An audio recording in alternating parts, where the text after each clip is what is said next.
To you, family and friends, we come today to celebrate the life of Gary Vannoy.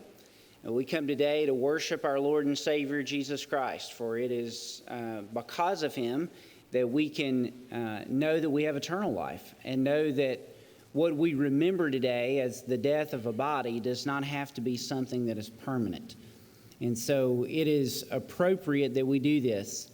It's sad that we're doing this 2.5 months after Gary passed away, but it is appropriate that we can gather today for remembrance, for celebration, and for closure. To those of you that may be watching through streamed broadcasts, we welcome you. I know that the family and the friends are appreciative of you viewing. I know that for some of you that are able to watch through Facebook and you can comment and tell stories and share likes of things that you remembered from Gary, I know the family would be appreciative of your feedback and your communication to them.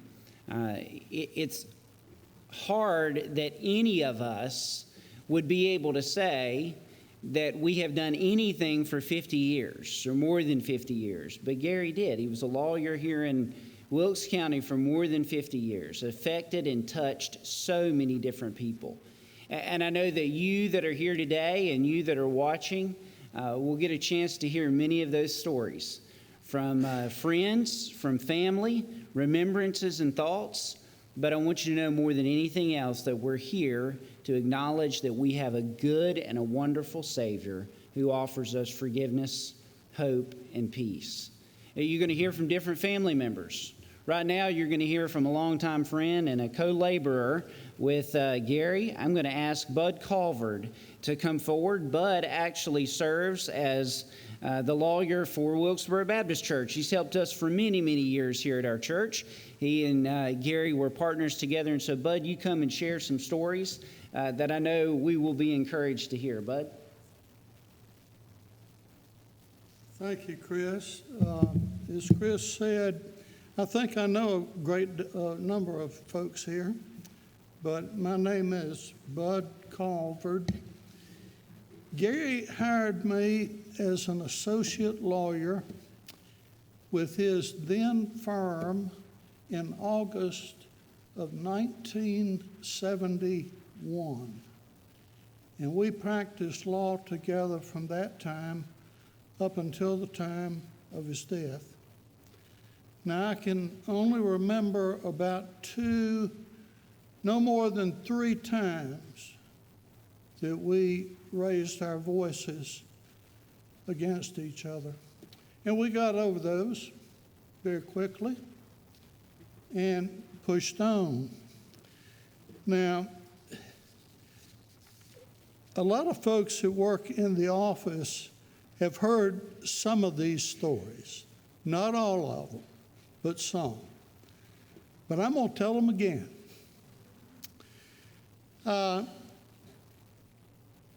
I have labeled these stories as, number 1, the deer hunter, number 2, revenge of the deer, number 3, the leg. It's not what y'all think. Number 4, the ice-capade. And finally, number 5, the Rocket 98, which there are some folks here that will know what I'm talking about. Now, as has been said, Gary was a truly excellent lawyer. In fact, he was as good a trial lawyer as I had the privilege of observing. And I think that we made a fairly good team in that I was kind of the research guy. I'd get the law together, and Gary would get up on the fly, on his feet, and he was absolutely marvelous in front of a jury.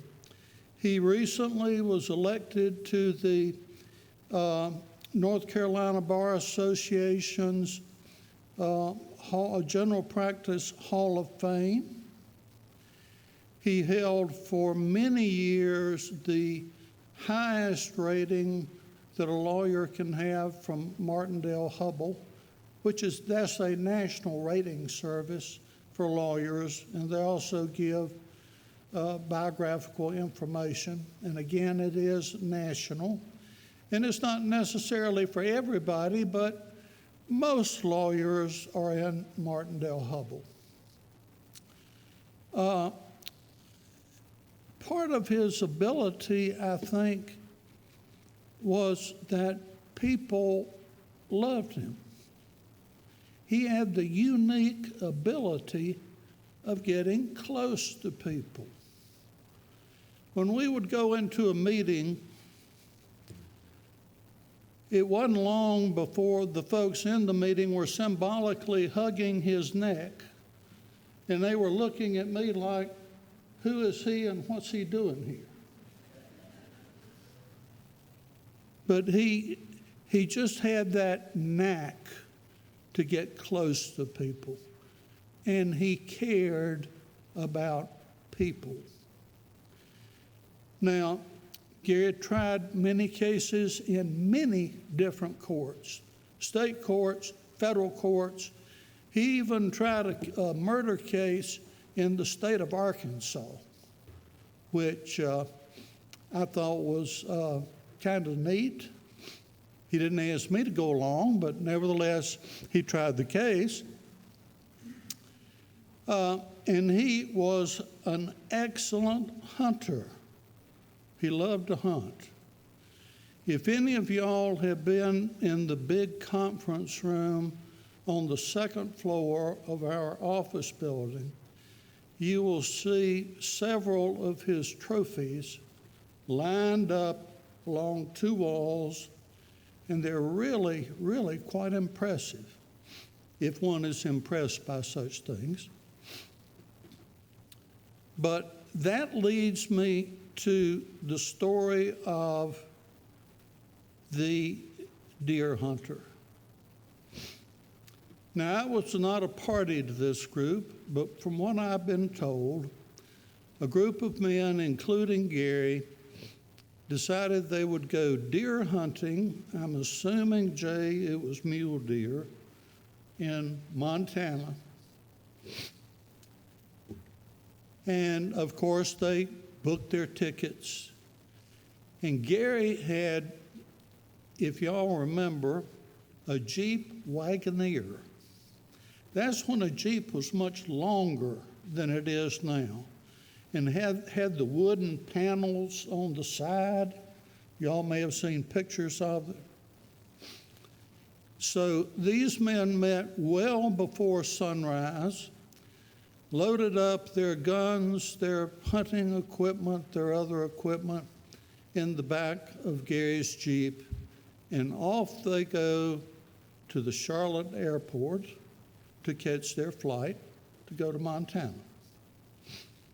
And as they're going down 421, whap, something hits the side of the Jeep. Well, these guys were not going to be deterred from their mission of going hunting in Montana, plus they had tickets. So they drive on to Charlotte Douglas Airport, they park the Jeep, they make their flight, they go to Montana, they hunt for a week. You know how many deer they killed? One. And guess which deer it was? It was the deer that ran into the side of the Jeep. Now, they could have cut the head off that deer, that roadkill, and mounted it and saved themselves a lot of money. But they chose not to do so. Now, in talking about the deer stories, that leads me to what I refer to as Revenge of the Deer. And several of you old-timers may remember this. But Gary shows up at the office one day, and he's got a big bandage on his head, and he's got a little blood on his shirt. And I ask him, what in the world happened to you? And he says, nothing. And instances like that, it was kind of hard to get much information out of Vannoy. So I keep prying, because I don't know if he's been in a car wreck, what may have happened to him. Well, it just so happens that Gary had been fortunate enough to kill a deer that had a very impressive rack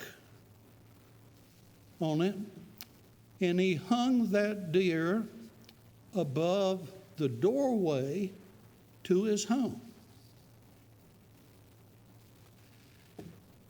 And as he was leaving that morning to go to work, the deer head falls. And he is hit by one of the antlers in the head. But it takes me quite some time to find out exactly what happens. Now,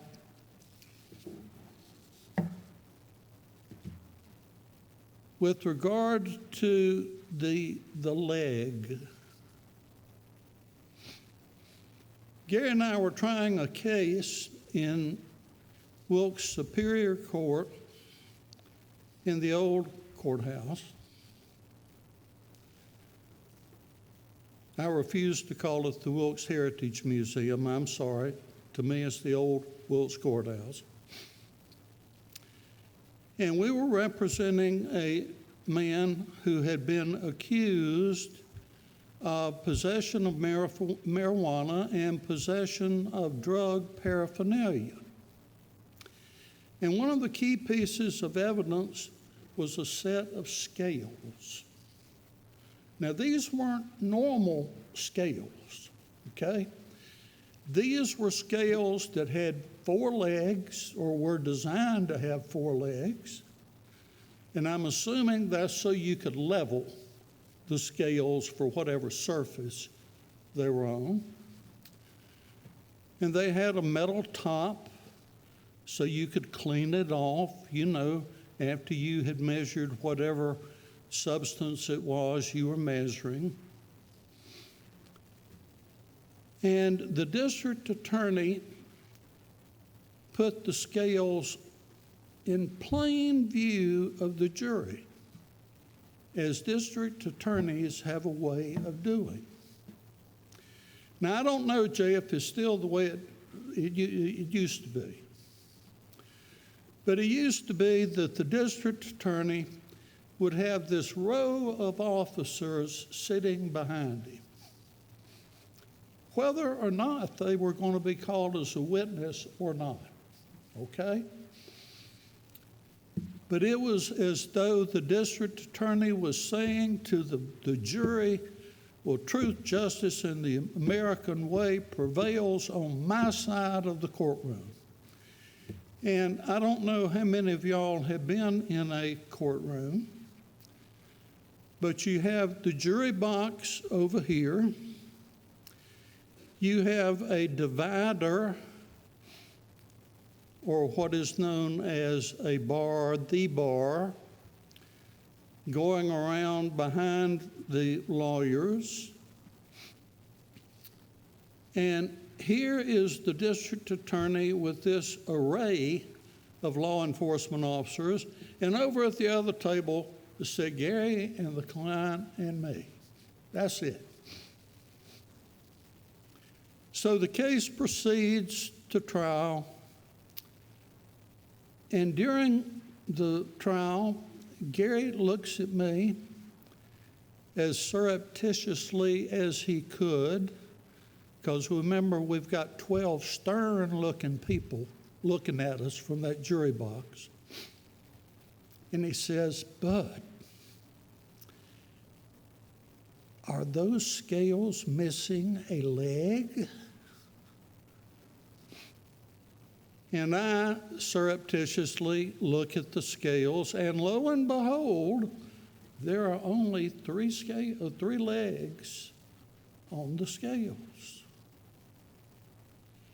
And I whisper back to Gary, yes, there are only three legs on that scale, on those scales.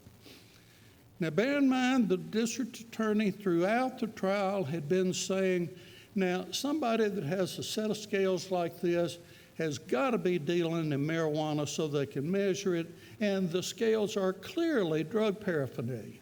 No question. Well, when it comes time for Gary to argue our side of the case, we had decided that he would argue rather than me for reasons that I mentioned earlier. And Gary picks up the scales and he takes them over and he puts them on a little ledge right in front of the witness box, if you will, or witness stand.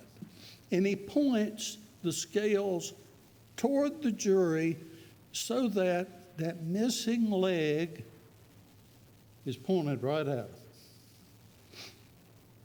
And Gary begins his argument. And he is arguing and arguing. And all of a sudden, he turns around and he slaps the top of those scales. And of course, they do this number. And Gary's argument is, ladies and gentlemen, you can't use these scales. They're worth absolutely nothing. Well, the jury acquitted the defendant of the lesser charge of possession of drug paraphernalia, and we were able to obtain a very favorable verdict, or plea rather, very favorable plea for our client. Now, the next story that I have is what I call the ice capade. Now, Gary was an excellent pilot. We've already said that he, was an excellent hunter, which he was. And he was an excellent lawyer, which he was. But he was also an excellent pilot. And he flew at least 3 different planes that I can recall. One was what was known as a Mooney, and I'm assuming that's spelled Mooney. And Gary explained to me that that was rather much like a sports car. I mean, it would go. And then he had not only his instrument rating, so he could fly with the air traffic controller telling him, where to go and what have you. But he also had his twin engine rating, so he could fly twin engine aircraft. But this story involves the Mooney. We had an occasion to go to Kings Mountain, North Carolina, to meet with a group of individuals. And the forecast is for beautiful, what we call bluebird weather. No problems at all. So we get in the Mooney and we fly to Kings Mountain and we have our meeting, which goes on for some period of time. Unfortunately for us, when we got out of the meeting, the weather forecast had changed. But Gary nevertheless feels that we can make it back to Wilkes County, so we crawl in the Mooney. Now, the Mooney has a window and I have tried to measure it. It was about 5.5 inches long and 2.5 inches wide. Now, think about that. That's pretty tight, okay? And there was one door, that is, you crawled up the wing, the passenger got in first, the co-pilot or the other passengers then got in, and the pilot would close that one door. So we took off for Wilkes County. And everything is gorgeous once we get up to a certain altitude. It is a beautiful day. But below that altitude, there was a continuous layer, thickness of clouds, known as an inversion. And the effect of that was that when you tried to fly through it, everything iced up on the airplane. I mean, you couldn't see out the front, you couldn't see out the side, you couldn't see anything outside the aircraft. So the air traffic controller directs us to Wilkes County and then turns us over to, I believe, what they call the fixed base operator, the person on the ground here in Wilkes. And now I'm talking about the old Wilkes Airport west of here. And we descend through the clouds, and of course, as I say, everything ices up.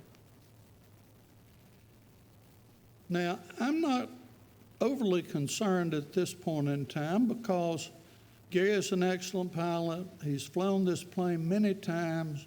He wouldn't put us in harm's way. I felt very comfortable.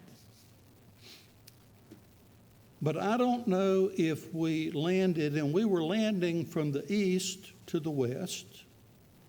I don't know if we went too far down the runway to set the plane down, or what happened, but all of a sudden, Gary's voice goes up 2 octaves, and he starts talking to, I guess, the fixed base operator. Now, at that point in time, I'm becoming a tad concerned. But we fly up through the clouds. Above this cloud layer, everything is beautiful. The ice melts off the plane. And by the way, the Mooney had all the de-icing equipment. For some reason, it just didn't work that day, or there was so much ice it couldn't accommodate it. I really don't know the reason why. But once we get above this layer of clouds, everything is fine, beautiful. We're flying along, clear blue sky. And Gary says, let's try Hickory. Now, he also tells me not to worry, that we have enough fuel on board to get us to South Carolina if we have to. So we make our approach into Hickory,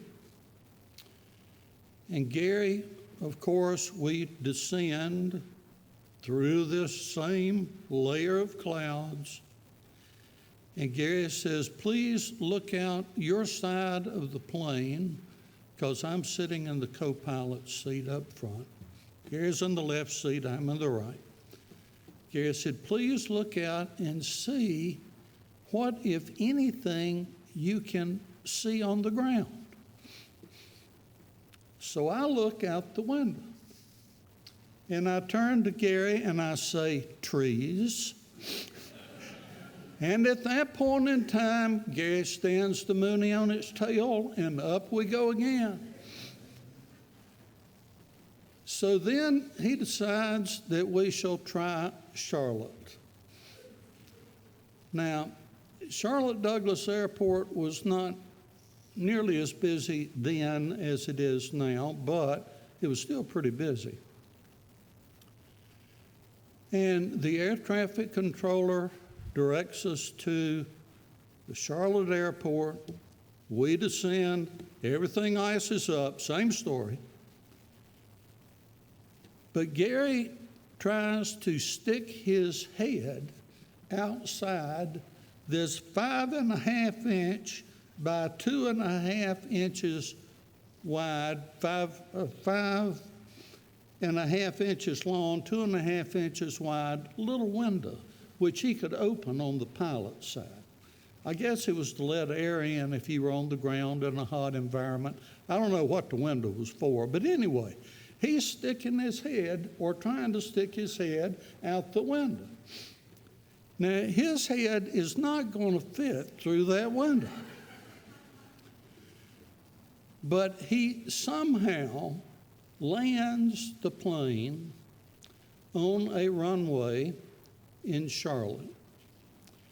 And he asked me to open my door and to tell him when he can turn off the runway and get out of the way. Now imagine this picture. Here we are in a single-engine plane. Gary, or I call these my Vannoy stories, by the way. Gary has got his head stuck in this little window, and I've got my door open, and we're in Charlotte, okay? And we finally get off the runway, and Gary turns and he looks at me, and I promise this is the truth. He has lines that go just like this across his face, okay? Now, how he was able to land that aircraft using that little space is a testament, truly, to his ability to fly. Now, the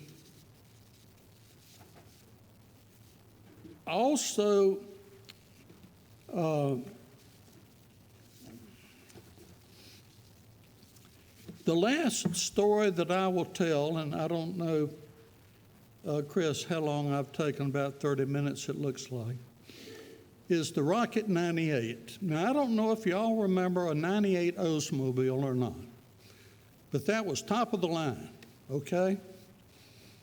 I mean, there was an 88, but the 98 was the top of the line. And Gary had just purchased a new, or had a virtually new, 98 Oldsmobile. Now, this was lean and slick and long and pretty, and heavy. This was back when cars were cars, okay?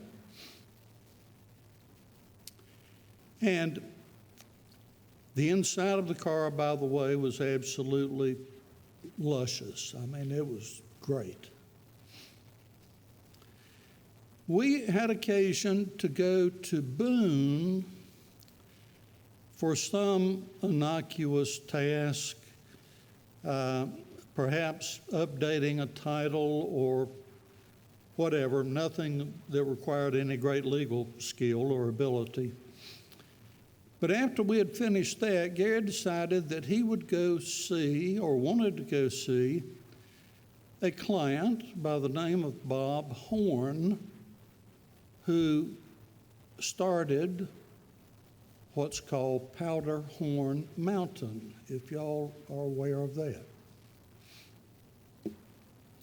Now, there is a road from Old Highway 421, old now, used to be the 421, that goes down the backside of a mountain and will get you to Powderhorn Mountain and eventually to what is now Leatherwood.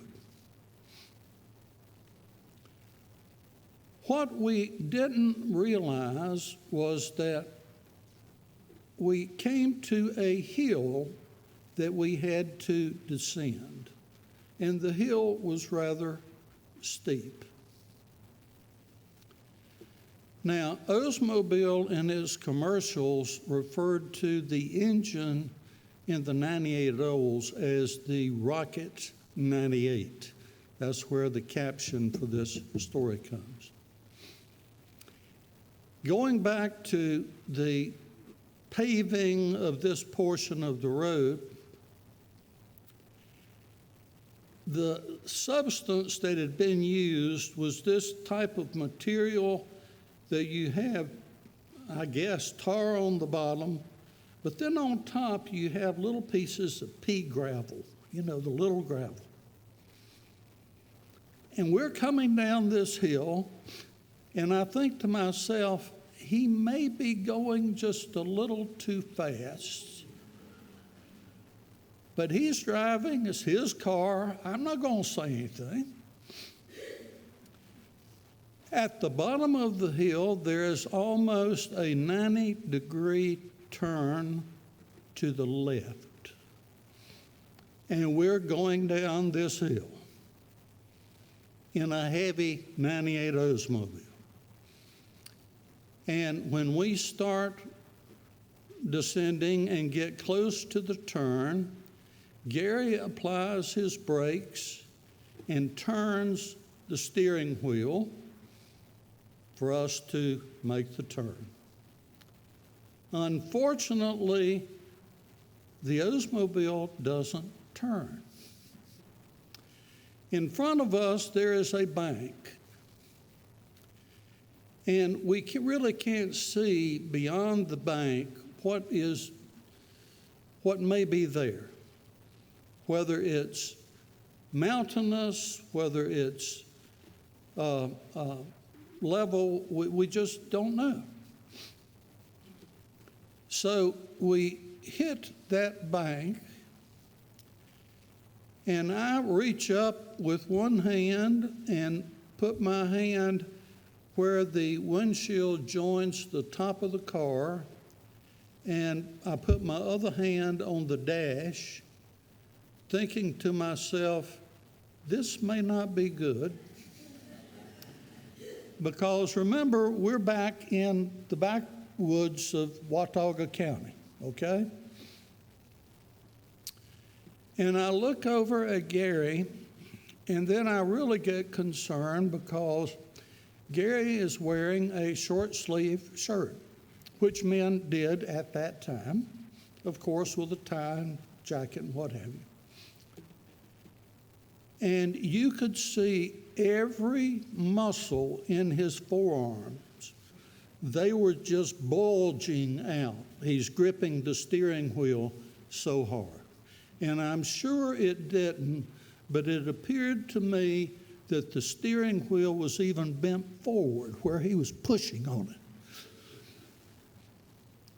So we fly off the bank, and when we fly off that bank, literally all we can see is blue sky. And now I know things are not going to turn out very well. But luckily enough, the bank was not all that high, and we landed in a field. And somehow the Oldsmobile had turned in the air because it was now parallel with the road, not perpendicular with the road. And we are screaming literally at each other to see if the other is okay.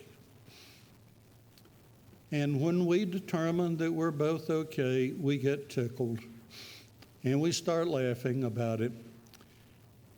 And over on the left-hand side of the field, or straight ahead as we're looking at it, there's a farm road that leads from the field up to the road that we were on.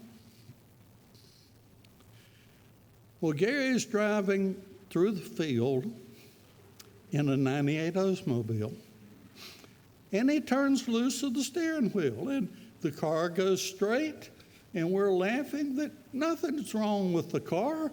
It drives perfectly. And we get to the farm road, and we cut to the right, and we drive up the farm road, and we get to the road we were on, the paved road, and we turn right as though we're going to continue to Powderhorn Mountain. Now, if you've ever been really embarrassed before, on the other side of the road, there is an older lady, and she had on a bonnet and a long dress, and she was hoeing her garden. And she literally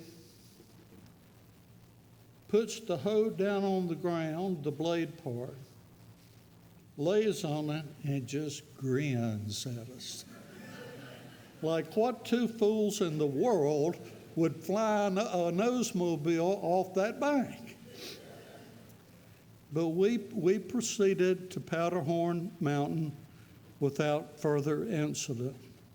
As I mentioned before,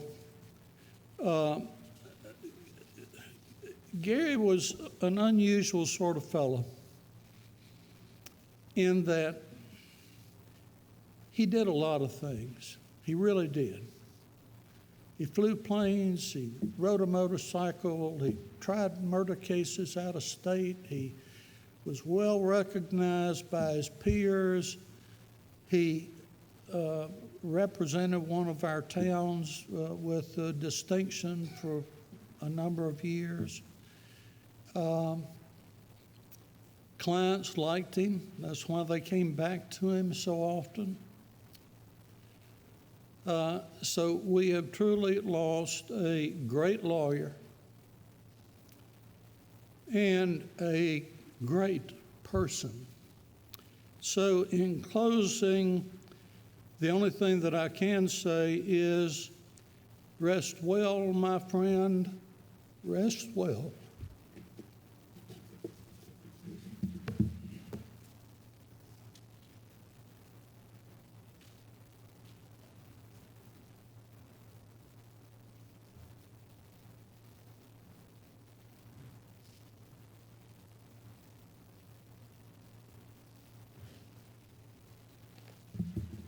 Good evening. My name's Jason Bumgarner, pastor at Pleasant Home Baptist Church in Millers Creek, North Carolina, not very far from here. I do want to say it's an honor and a privilege to be able to come before you this evening, and not necessarily with a message by any means, but to say a few words over a good friend. And that's what Gary was. Bud has said here very well. The friendship that he had with him and the friendship that he had with those that are here today, many that are listening and will be watching over the next few days, and many here in the community. And there's one thing I think we can all say and know for sure, that Gary was a friend. He was a friend to us all. Gary was the only attorney that, and thank God, Gary was the only attorney I knew. And I'm glad of that. And I hope, I don't know how many of you are attorneys in here, but I hope I never see you again. And I ain't got the money, and if I do, you know there's something bad wrong. And we was talking, my daughter on the way over here asked me how many tickets I had, and I've had 2 in my life, and fortunately they all got through out. So I've never had to deal with attorneys and lawyers. And but I can say this with all my heart: if you didn't know Gary was an attorney, you wouldn't know he was an attorney. I think the mindset that we have of attorneys and lawyers, whichever you'd want to call it, they're whether it's good or bad. Gary wasn't like that. Gary was just I know the first time I saw him, it was kind of, I didn't know him. I knew he was an attorney. I knew his name. And I remember I had to go to his house one afternoon. I was in to pick up a Lance. We was going down through the driveway, and pretty long driveway if you've ever been to Gary's home, and saw this man on a lawnmower covered in grass and looked like he'd been weed eating and mowing. And he went by and he called him Gee. I never thought about it, and I thought it was a lawn man, but it wasn't. It was the attorney, Gary Vannoy. And but that's just who Gary was, and I can say that. I'm not saying that for anyone here today. I'm not trying to build him up. I believe Gary lived. We're all preaching our own funeral as we live, and who we are and how we act. And I can truly say that Gary was a good friend and a good man, a good person. Many of you lost a friend. Some of you lost a grandpa, maybe an uncle, maybe a cousin, maybe a brother or a husband, and some of you lost a dad. And I feel for you. But we all lost. I think everyone in here can honestly say that now that Gary is gone, that we've all lost something in all of it. And if it's no more than just a friend. But I appreciate Gary. He's always good to me.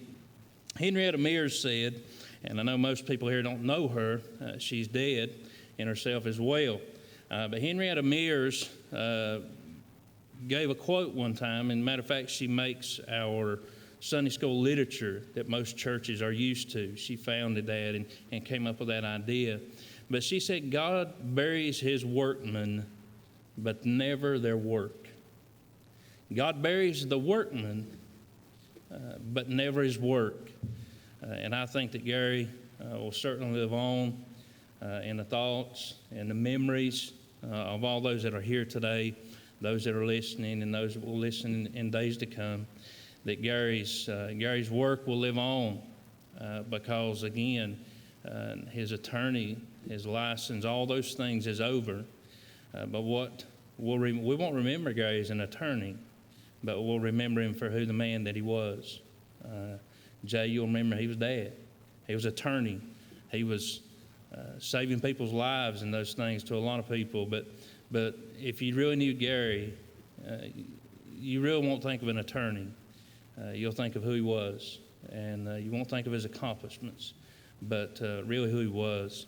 And I can say that truly from me again, that Gary was certainly good to me and a good friend. I just live right down the road. I'm a pastor and a friend to several that are in here, a pastor to several, and a friend to many that are in here today. I want to read to you out of the book of Ecclesiastes, chapter number 3, verses 1 through 8. Just a real quick story, and I want to give you maybe a funny story. I don't have that many stories to tell about Gary, but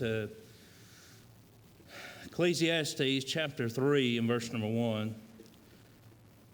To everything there is a season and a time to every purpose under the heaven. A time to be born and a time to die. A time to plant and a time to pluck up that which is planted. A time to kill and a time to heal. A time to break down and a time to build up. A time to weep and a time to laugh. A time to mourn and a time to dance. A time to cast away stones and a time to gather stones together. A time to embrace and a time to refrain from embracing. A time to get and a time to lose. A time to keep and a time to cast away. A time to rend and a time to sow. A time to keep silence and a time to speak. A time to love and a time to hate. A time to war and a time of peace. This scripture here tells us and reminds us that we're all moral and we're all doomed to perish. And all of our works, this body, this life, all these things are going to die. And our works is going to, our works, all that we accomplished, everything's going to pass away one day.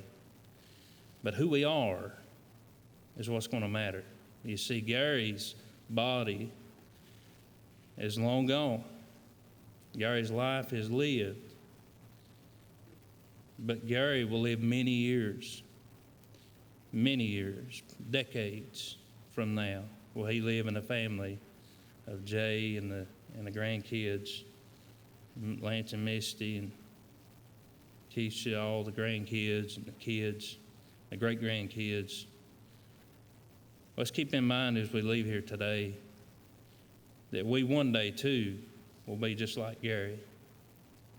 Hopefully they can find someone to say something good about me. That's what I'm going to depend on Lance to do, wherever Lance is. That might be the only one you can find, but find him. I hope you outlive me, Lance, so you can speak good of me. And but we're going to live on. Our memory, our character, those things will live on, and they'll live on. I got one funny story I'll share real quick, and it's very, very brief.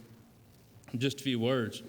One thing Gary was good for, and that was pulling for Wake Forest. Now, he's been in heaven long enough. I know God set him straight on that. And but he loved ball, he loved sports, and he loved chewing tobacco. And Gary come up to me one day, and he says, "Here," he said, "have you some of this?" And he pulled out his can of dip. I didn't know what it was. He pulled out his can of dip. He said, "I'm quitting." He said, "This right here is what I'm going to use." So I opened it up, and I looked in it, and it looked like jelly. That's what it looked like. Do you ever get any of that? Yeah, you got some of that? Well, anyhow, it looked like some kind of blackberry jelly, some old tar. That's about what it is, like some old kind of tar. And so he said, "Try that." He said, "You'll quit that." He said, "You'll give that stuff up." And so I put some of that in my mouth. And I went right back to my tobacco. I'll tell you that right now. They say the older you get, the more things your taste buds will accept. And Gary was getting a few years on it by then. This has been in the last 5 or 6 years. And I'll agree with that because that was about the nastiest stuff, and he loved it. But it was pitiful. I'm going to say one more thing, and then I'll pray. Mark Twain said, "Let us endeavor to live, that when we come to die, even the undertaker will be sorry." Let us endeavor to live, that when we come to die, even the undertaker will be sorry. And I know everyone in here is sorry. I know everyone in here is heartbroken. But we're all going to be here one day. But it's what we do with Christ. It's what we do with Christ. It's going to make a difference. Will we accept him in this life? Or will we meet him for the first time in the life to come? Father, I just want to come to you, Lord, and say I love you. Lord, it's been a privilege, God, to be able to come before these people here today and just speak a good word. God, no doubt over a dear friend, a brother, a dad to many, but a friend to all. God, he certainly was. And God, I understand he's made a profession. I believe he's with you today. Your word says, "For whosoever." And God, I believe one day that Gary found himself in the whosoever. And Father, I pray for these people here as they'll leave here today, certainly heartbroken. I pray, God, that you'll put a smile on their face, put peace in their heart. We ask it all in Christ. Amen.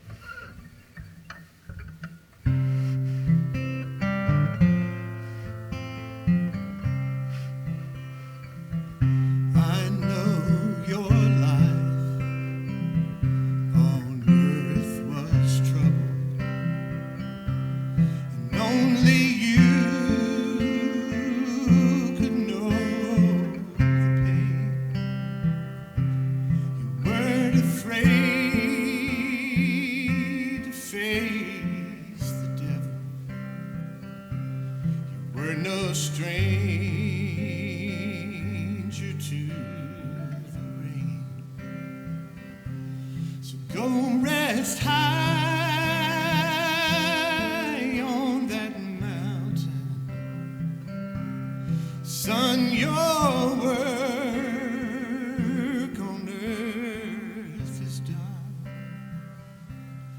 Go to heaven a shouting, love for the Father and the Son. Oh, how we cried the day you left us. We gathered round your grave to grieve. Wish I could see the angels' faces when they hear your sweet voice sing. So go rest high on that mountain. Son, your work on earth is done. Go to heaven shouting, love for the Father and the Son. Go to heaven shouting, love for the Father and the Son.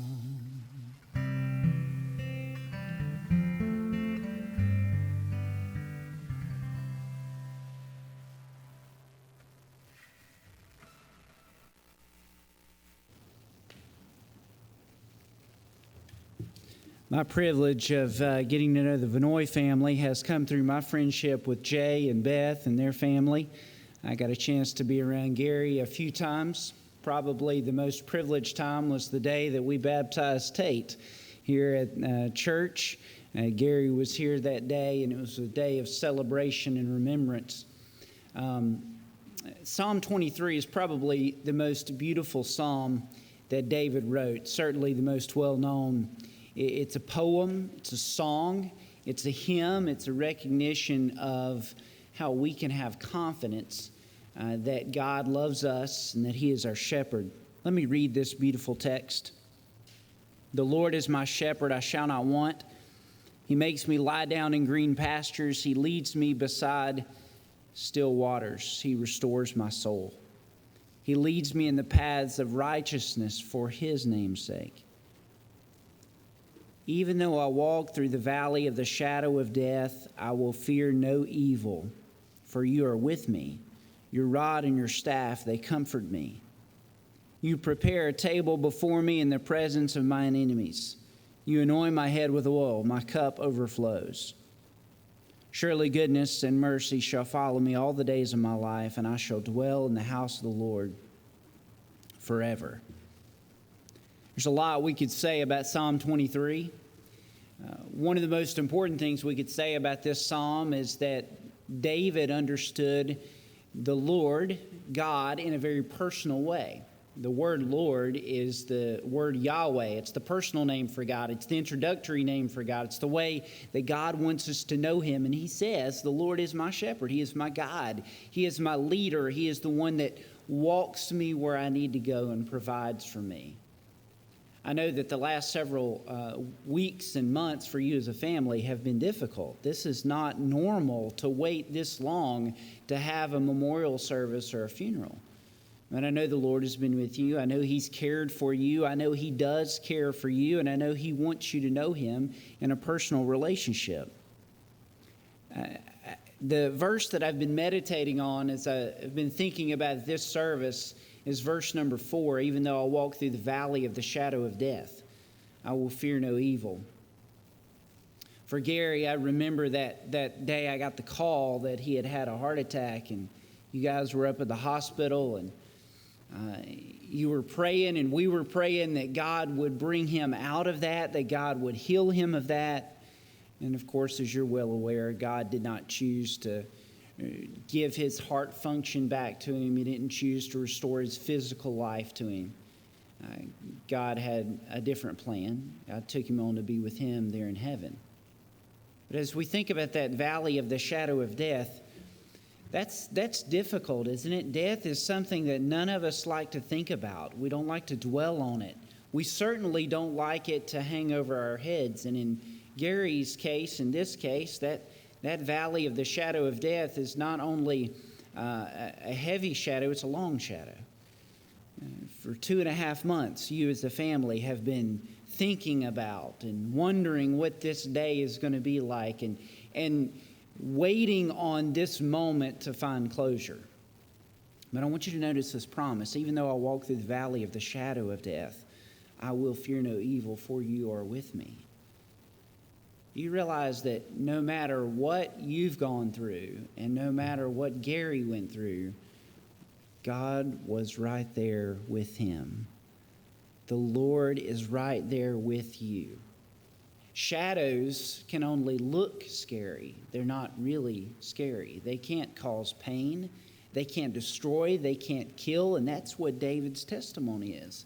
And David, time after time after time, as a shepherd, as a soldier, as a king, he had walked through that valley of the shadow of death. But he knew the Lord was with him, which gave him peace and gave him comfort and gave him hope. My prayer for you as a family, for you as friends, is that you will know the Lord that will give you peace and comfort, the one that will provide, the one that will prepare a table before you, the one that will chase you with goodness and with mercy all the days of your life. You may dwell in the house of the Lord forever. There's nothing more important than knowing you have a relationship with the living God. There's nothing more important than the fact that Gary made that decision earlier in his life to put his faith and trust in Jesus Christ as Lord and Savior. There's nothing more important than that, because eternal life is the life that lasts. Eternal life is the life that we all long for, especially the life that ends with a relationship with Jesus Christ that will be forever. I pray that Psalm 23 will be an encouragement to you. I know you've heard some stories about Gary. You're going to hear some more from some family members. Gary loved the song Amazing Grace. Jordan is going to come and sing that for us in just a moment. And then some family members are going to come and continue to share about Gary's life, some things that he went through, some things that he did, some things that he experienced, some things that you'll be pleased with. And we'll close our service in a few moments. Jordan, you come on up.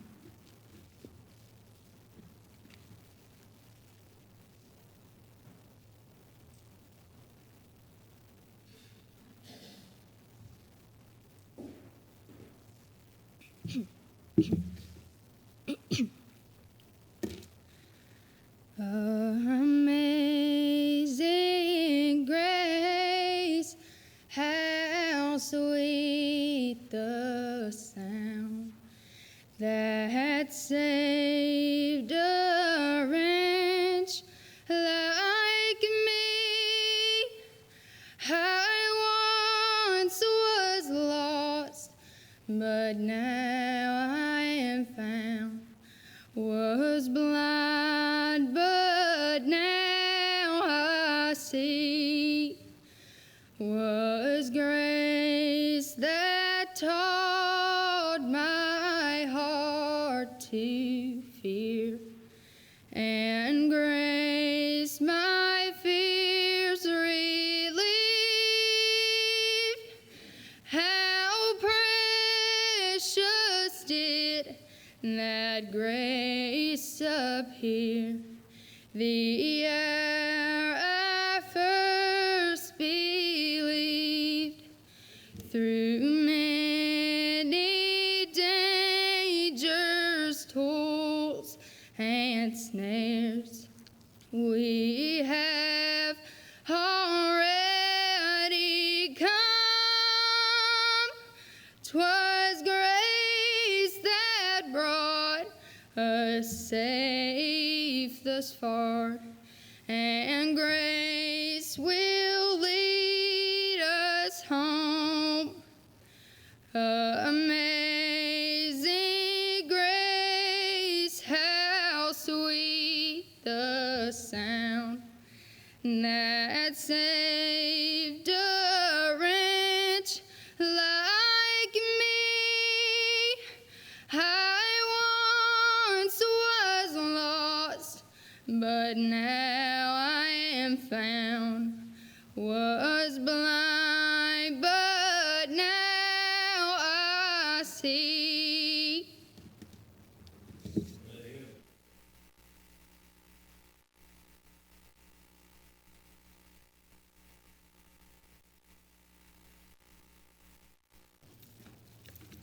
That's a hard one to follow.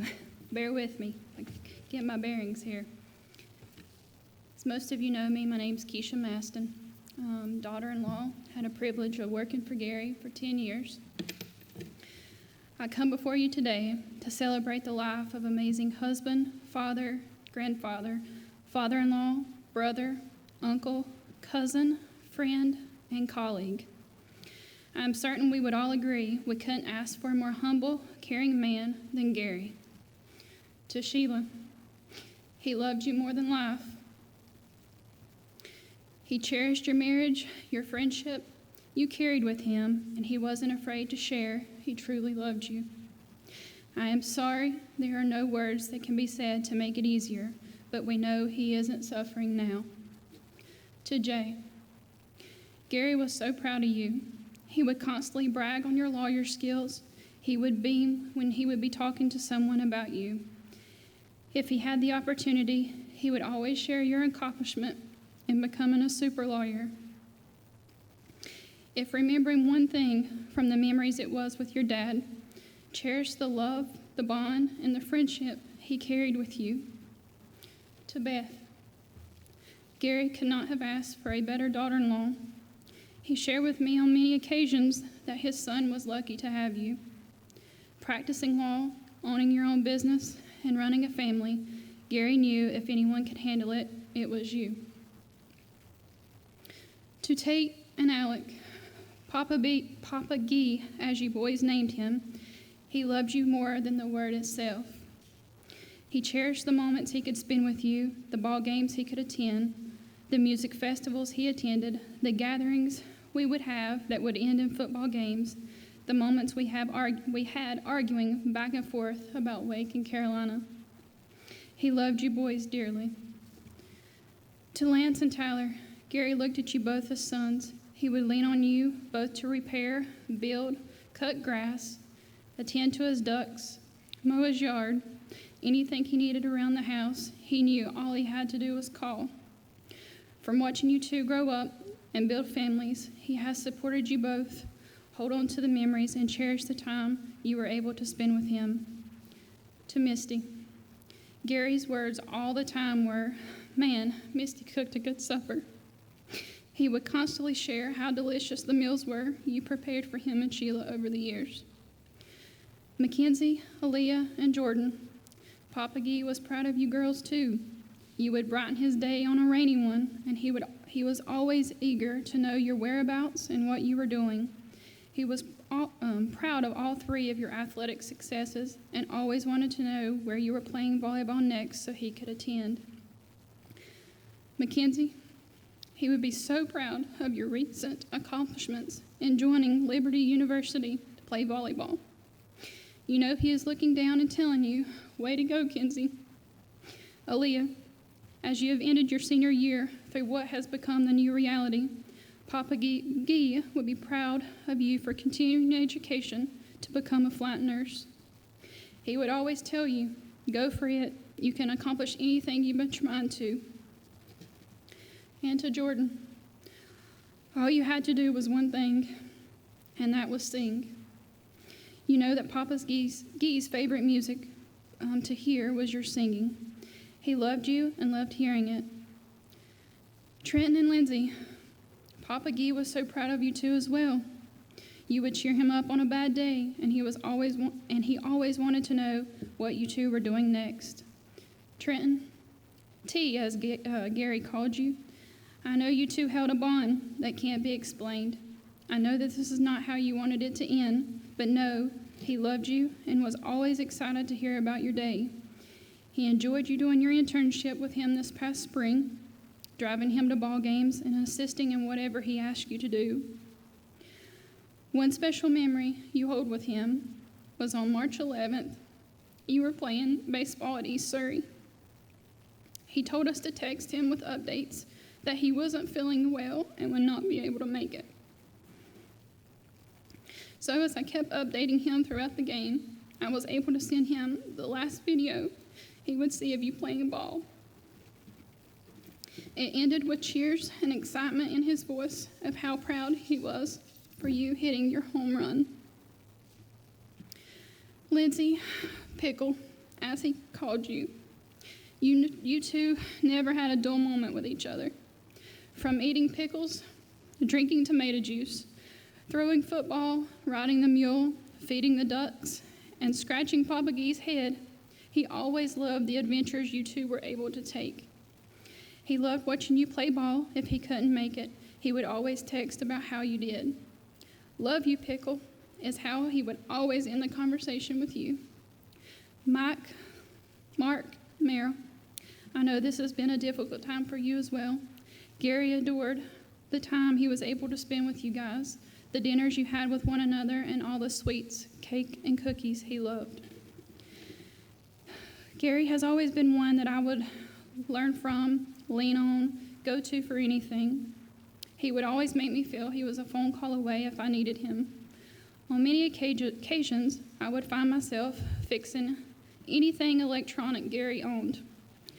From his computer finding documents he forgot to save, to the printer that didn't print the page he thought he printed, to his cell phone that he put in airplane mode I can't tell you how many times, to his Apple Watch that supposedly wouldn't charge, to his password retrieval for Amazon, because gosh forbid if he wasn't able to get on there, to teaching him how to use Alexa to figure out what the weather was going to be the next day.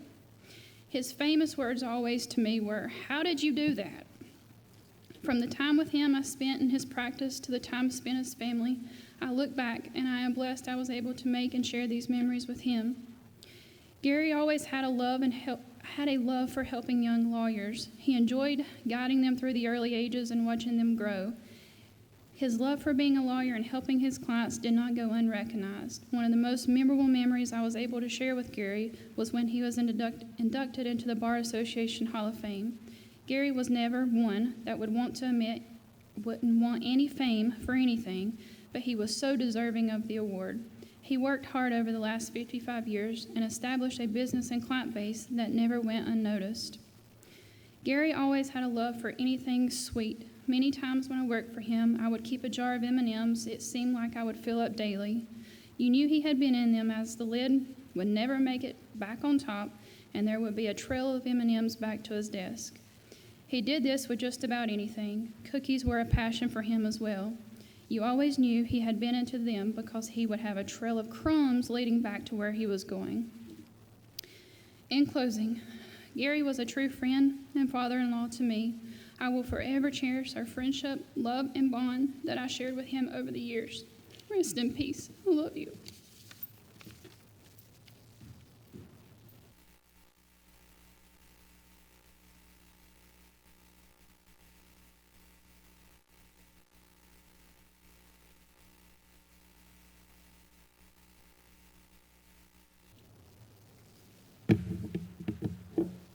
First off, I'd like to thank everyone for joining us today in remembrance of Gary.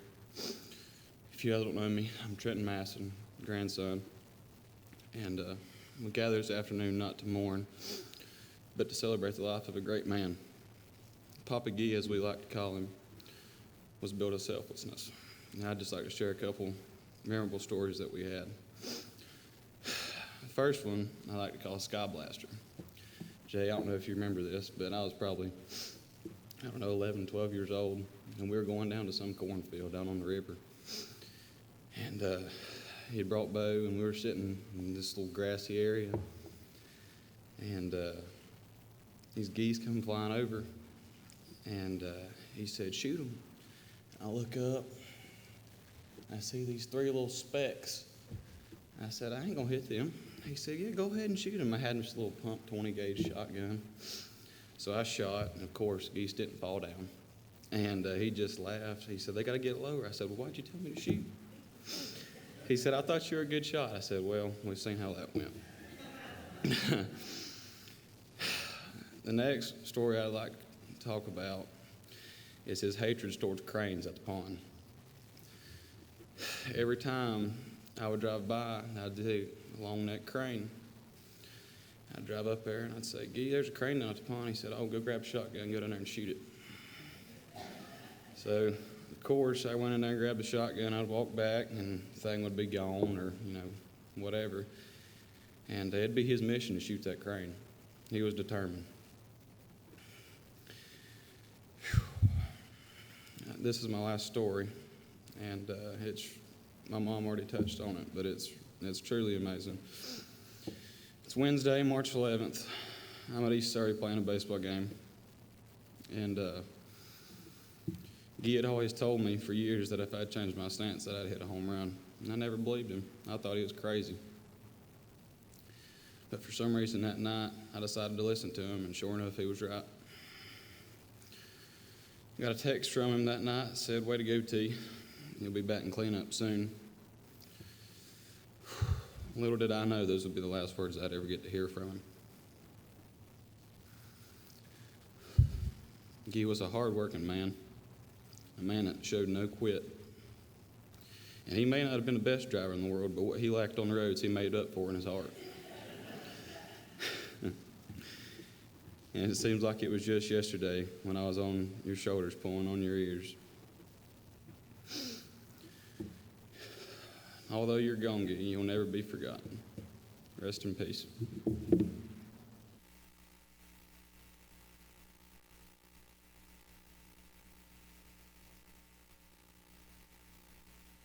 I'm Mike, Gary's brother, and the story Buddy told reminded me when I was 10 years old, Gary got his driver's license. He was 16. Back then, you didn't have driver's ed or anything like that. And Gary took Jay's mother out on a date, first date. She was, I guess, 15. And my parents got a call a little bit later saying that Gary said that a car door had run into his car. Well, it just kept getting worse from there. But we could write a book about Gary's car stories.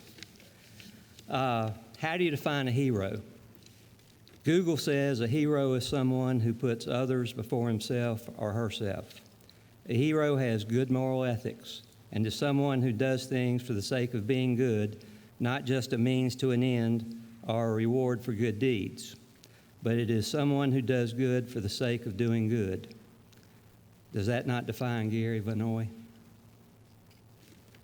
Gary's been a hero to me my entire life. He's been a hero to his wife, his children, his grandchildren, his nephew, and nieces. And I dare say he has been a hero to everyone here today at some point. There have not been many people in Wilkes County that he did not touch in some way. Although I have lots of memories of Gary's based on our ages, I would like to share just a few. Gary was an outstanding football player at both Wilkes Central High School and Mars Hill College. He was a running back with lightning speed and great quickness.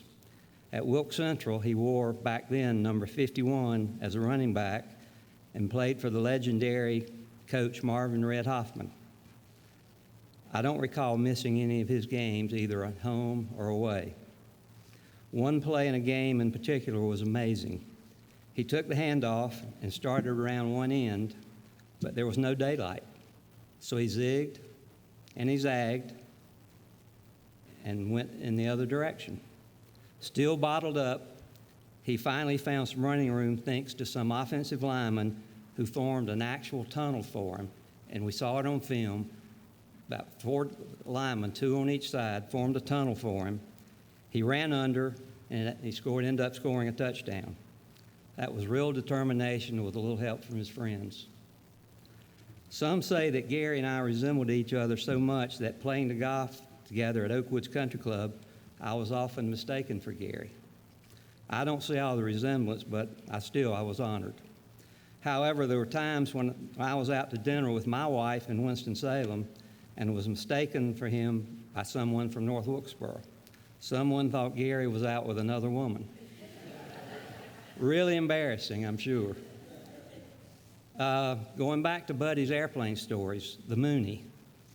I'm sure most of you know that Gary loved to fly. One weekend, Jerry Moore, who was a longtime friend, my dad, our big daddy, to his grandkids, and I flew to Morehead City to go deep sea fishing.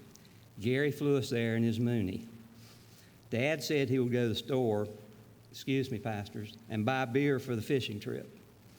Well, we caught enough king mackerel that day going out into the Gulf Stream to pay for all the fuel there and back, and probably our rooms that we stayed in, and the 1 6-pack of beer Dad bought for us for the weekend. The three of us ended up finishing the 6-pack. Another trip was to Myrtle Beach. Jay, you may remember this. Mark, I don't know if you do.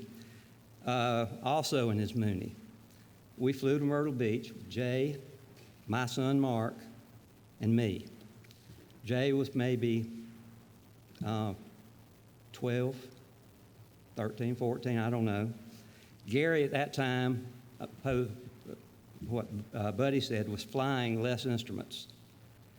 As we approached the Myrtle Beach airport, the fog was so dense, and we looked out that little window, Buddy.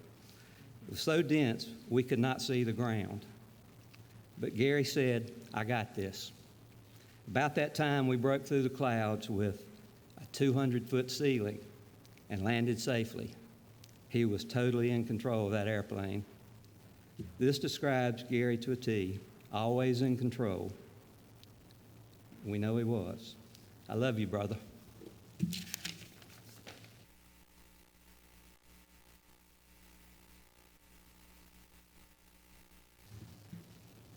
Most of you that know me as Jay Vannoy, but I'm John Gary Vannoy Jr.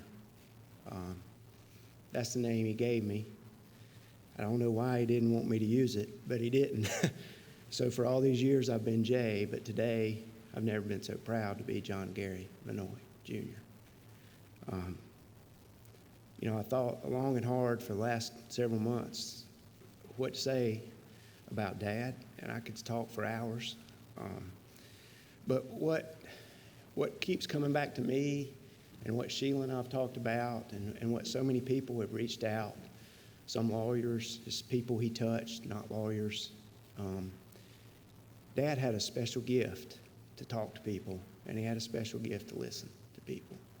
He had a big shoulder to lean on all the time, and he always had the right words to say. It didn't matter if he was trying to settle some legal dispute between two parties. It didn't matter if he was just trying to give me advice over the years. He always had the right words, and he always knew how to say it. So that special gift is what I'll always remember and cherish. And throughout the years, in my first 25 years, I would always just go to him as Dad. Every time I had a problem, all the problems you have in high school, I had a couple wrecks. I drove about like he did. And so, I'd always go to him, but he always had that calming way about him. He always knew the right words to say. I can't ever remember, ever, him yelling at me. I can't ever remember him getting on to me. I can remember some stern talks, but he always had the right way of knowing how to get to the bottom of the problem, or just to tell me, give me advice and tell me what to do. I played ball too in high school, and before high school, and in college. I'd say he probably didn't miss more than 5 games in my whole life. Between him and Nanny, his mama, they probably went to more games throughout their years than just about anybody else in any family, I'd say. But he was always there. He was always there. It didn't matter. He was my biggest cheerleader. It didn't matter if we won or we lost. He was always there. I didn't always play my best. Sometimes I'd accidentally throw it to the wrong team, And I'd come out, I'd be down after a loss or something, and I'd say, "Dad, I didn't play too good." And he'd say, "Son, you didn't, but it's okay. Just move on." That's what he'd say. He never yelled. He never got on to me. He never told me what I did wrong. He never told me why I did it wrong. He always just say, "Son, it'll be okay. Just move on." And I did. And the times when I won ball games, some of the happiest memories I have of winning ball games. He was always right there just to pat me on the back, hug my neck, and say, son, you did a good job. The second, well, after 25 years, I had to decide what to do with my life. And Dad's way about him came in really interesting here too, because, you know, he never pushed me to be a lawyer. He never pushed me to go to law school. He always used to just say in his great way, son, you've got an opportunity here. If this is what you want to do, you have a good opportunity here. But you have to decide what you want to do. And whatever you do, you just need to be happy in it, and I'll support you. So he let me come be a gopher at the law firm for a few summers, and kind of watched, and I thought, well, this seems pretty cool. So I decided to go to law school and made it through. And for the next 27 and a half years, I had the pleasure, blessing of working right down the hall from him. And if I ever needed anything, I just walk down the hall, sit in his office, and say, Dad. And he'd say, what, son? And we'd talk. Sometimes I went to him about being a lawyer. Not just a dad, I'd go to him about being a lawyer. Now I was trying to learn how to do what he did, because he was the greatest trial lawyer I ever knew, just like Bud said. And he, you know, when Dad's trying to teach you to practice law, there is no classroom. There is no book. There's a file. And he said, here you go do it. So I did. You know, he didn't sit down and explain it to me. He just told me to go do it. I took my first deposition before I even got out of law school, which I don't even think was legal. But he said, go do it. And who was I to say no? So I went and took my first deposition before I was even graduated from law school, much less had a law license. And then we had the pleasure of trying cases together. And as you know, in those early years, I didn't know what I was doing. And Dad, it made me nervous when Dad would come in there because he was so good. And I knew I was messing up. And, you know, so he knew, you know, he wouldn't come in and watch me much because he knew it made me nervous. But I'll never forget one time. Never forgotten this. It was probably, well, I don't know if it was my first trial, but it was early on in my trial career. I was picking a jury and I was sweating, you know. It was in the old courthouse, and, you know, I didn't know what I was doing. I didn't know what to say. And I was messing it up, I'm sure. So we took a break, and I didn't even know Dad was there. So we broke, and we went back in the back, and he took me in the back, and he said, son, just smile. Just smile and talk to those people. That's all you got to do. Smile and talk. So I went back in there, and I smiled at him, and I started talking to him. And for the next 27 years, that's what I did. I smiled at him and talked to him. That was his advice.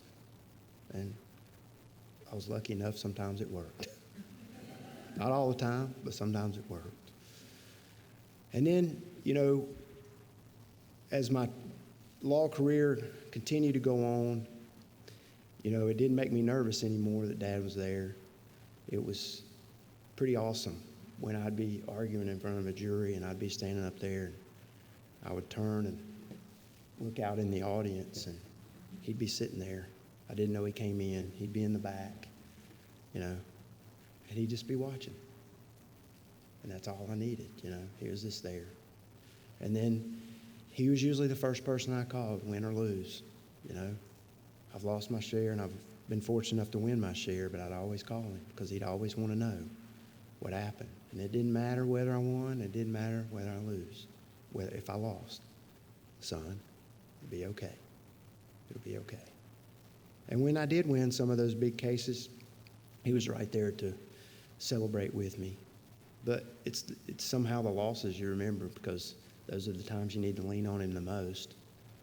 You know, I remember the first case I probably ever tried, I lost, and I called him, and I said, Dad, this is not for me. I can't do this. And he said, son, it'll be okay. Just keep going. So I did. So sometimes I'd walk down the hall in the office, and I'd just go to him as Dad again. And this was more about when my kids came along. I didn't know anything about being a dad. I didn't know anything about raising two boys. I'd go down there and I'd talk to him. And there he was again, always there, ready to give me advice in his way, calm me down, say, son, it'll be okay. And it always was. I'd go ask him about things about the kids and what to do here. He always had the answer, and he always had the right answer. I'd get worried about my boys, and, of course, I wanted them to be athletic and play ball like he did and like I did. I can remember one time when Tate started playing soccer, he could have been about 4, and Alec was probably still in diapers. And we were playing soccer, and man, I was excited. Tate's getting into sports. He's going to play soccer, and of course, Dad was there. Game gets going. Next thing he does is run off the field and jump in his mama's lap. And I just about passed out. He's 4, and I'm wanting to go over there and slap him and say, get back out there. Come on, get back out there. What are you doing? You can't quit. Dad said, son, it'll be okay. It'll be okay. And it was. He calmed me down. And then ever since then, they've both been playing ball. He's just been just about every ball game. And then, as they've grown up, he became, as you've heard, Papa Gee. Papa Gee, or Gee for short sometimes. And I got to see him, my dad, as granddad, as Papa Gee, to all these kids that are here. And, I learned being a granddad's a little different. My kids got away with a whole lot more than I did at Papa Gee and Mama Sheila's house. I remember one time we went up there, and Beth was gone somewhere, and I took the boys up there, and they were younger, and they were just wild, jumping all over the furniture and running, jumping in their room and jumping in their bed, and I was trying to call them down. Stop, boys, we don't do that. Jay, stop it. I said, what? He said, this is my house. They do whatever they want at my house. So being Papa Gee, he looked at it a little bit different being granddad than he did being dad. But I was very fortunate and very blessed to have been able to be so close to him for so many years, and to be able to him teach me all that he taught me, and just to have him by my side to watch me. And we were fortunate to be in the same profession together, and I'll always cherish that. I'll always cherish that. He left us quick, and I think anytime somebody leaves us quick, you always feel like you just didn't get that last chance to tell him thank you and tell him what he meant to you. But I know he's listening today. So what I want to say to him is, thank you, Dad. Thank you for being the best dad anybody could be. Thank you for being the best Papa Gee anybody could be. Couldn't ask for anything better, ever. I'm going to miss you. And lastly, I just say, thank you for being John Gary Vannoy Sr., and thank you for making me John Gary Vannoy Jr. And before I quit, I got to say to everybody who's not here, and everybody who's listening and will be watching, on behalf of all of us, all of the family, thank you. The difficult thing about this virus is we're not able to have everybody here. We're not able to hug your necks and shake your hands and say thank you. But we've all felt the love. We've felt the prayers. We've gotten the cards. And it makes a difference. It comforts you when people reach out to you and tell you how Gary, Papa Gee, Dad, whatever he was to them, touched their lives, what he did for them. So on behalf of all the family, I just want to thank all of you, all of our friends out there, all of our family who couldn't be here, who are out there. Thank you for reaching out to us. Thank you for the cards. Thank you for the thoughts and the prayers. Thank you for the donations to MCAD to help Alex, the awareness of Alex's disease. Papa Gee would very much appreciate that. So just thank you for all that. We can't say it to you in person, but I want you to know that it means a lot to us, and we appreciate it, and it makes a difference. So to close out today, our son Tate is going to come up here, and in tribute to all the many, many years of going to ball games that Papa Gee and Nanny and everybody else, but especially Papa Gee, did, Tate's going to play a little song, and then we'll be done. Thank